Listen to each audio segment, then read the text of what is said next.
Hello everybody, this is Gregory with How I Lost Over 100 Pounds and I've kept it off for 30 plus years, where there should be no hesitancy in your weight loss and weight maintenance. Today we're going to talk about what do you do when you have a fat binge eating spouse and you're trying to lose weight. Now before we begin, if you need help with weight loss, contact me through the Clarity FM link found here in the episode notes. Also in the episode notes you'll see links to my website that has hundreds of articles and recipes, my 2 books which you can buy on Amazon, and lastly, if you appreciate my content, there is a link for PayPal.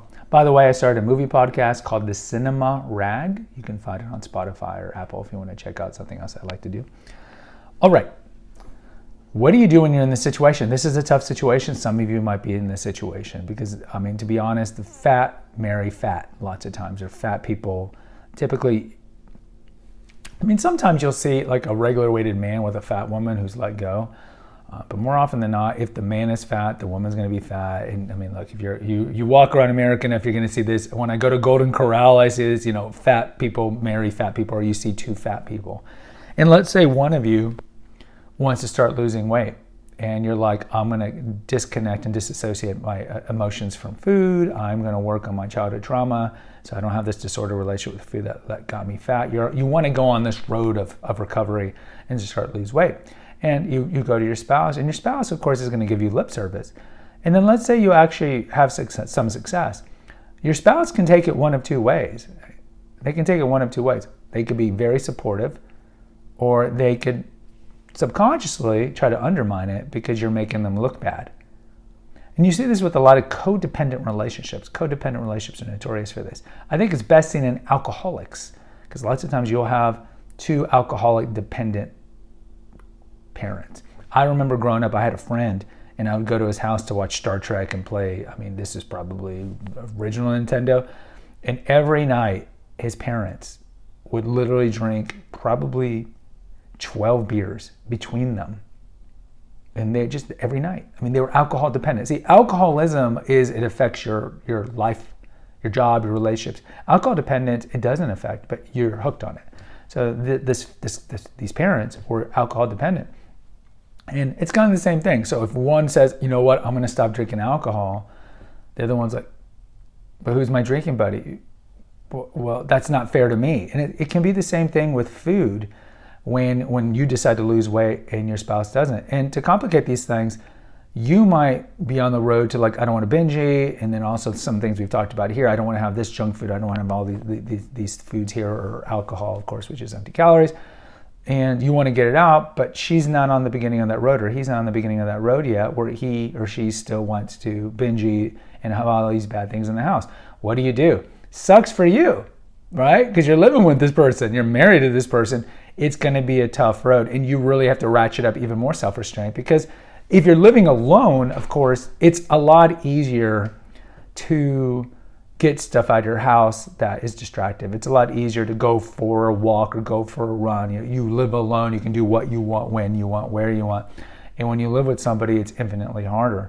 And so if he or she's not ready for that journey, and you really have a hankering for ho-hos or some beer, and she's got it, and you see her keep doing that stuff, that destructive stuff to harm herself, you're more likely to want to have it. And then also too, you guys were getting along when you were both codependent on each other on food, and you're both hurting each other, pernicious behavior toward each other. And now that you are trying to clean yourself up, now you look at your spouse in a different eyes. You lose respect for your spouse because you're trying to do something good, and they don't want to start their own journey, and they keep doing the other thing. And so you get mad at them, right? You lose respect for them because they're like, why are you doing this? We need to lose weight. We're going to shorten our life expectancy. How can you not see this? And they're just like, and then you lose respect for them, and it can lead to a lot of animosity, antipathy, and even possibly separation and divorce. So it's a difficult place to be in. And so I think the best thing to do is ideally have a talk with your spouse and be like, we're both losing weight.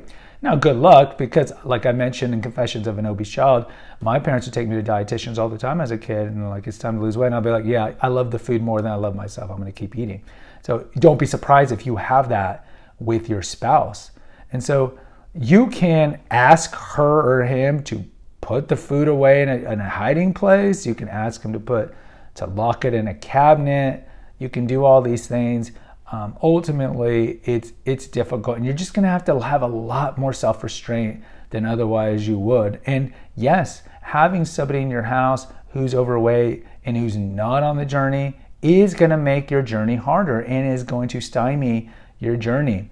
And so ideally, you want to get that person on the same page with you.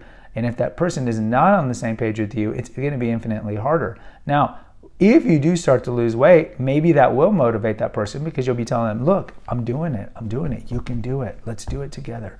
And you can tell them, look, baby, if you love me, you're going to start doing this because A, I want to live a long time, and B, I want you to live a long time, and C, you're undermining, perhaps subconsciously or consciously, my own attempts. And if you love me, we will do this together.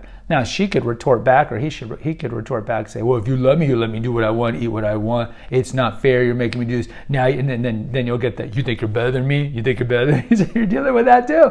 So it's infinitely harder. So I really don't have an answer for you. I would just tell you, if you decide to start the weight loss journey, a weight maintenance journey, and you're married, try, and they're overweight too, try to do everything together because it does make it easier, right? You have an accountability partner. We have an episode on the importance of that. And kind of like why CrossFit, for example, is so successful is that you have somebody with you who's doing it every day, every minute. And so you have somebody who's supporting you and you can rally each other and so forth. And it just makes it easier. So hopefully, if you're in that situation, that will help. Now, really, in short, we talked about like what to do when dating, when you're losing your weight. If you're dating somebody and you're losing weight or you just lost your weight and you see that they do have destructive habits toward eating, I would not date that person because you might fall in love with them and then you might marry them, and now you're trying to eat well and you're still trying to disassociate emotions from your food and continue to have a good ordered relationship with food, and now you're in that situation that we just talked about. So definitely, if you want to get married and you're vetting to find a spouse, find somebody who has regular eating if you can. Guys, post in the comments. I'd love to hear from you. Hit the notification, subscribe, and share button. Until next time, take care, God bless, and pray.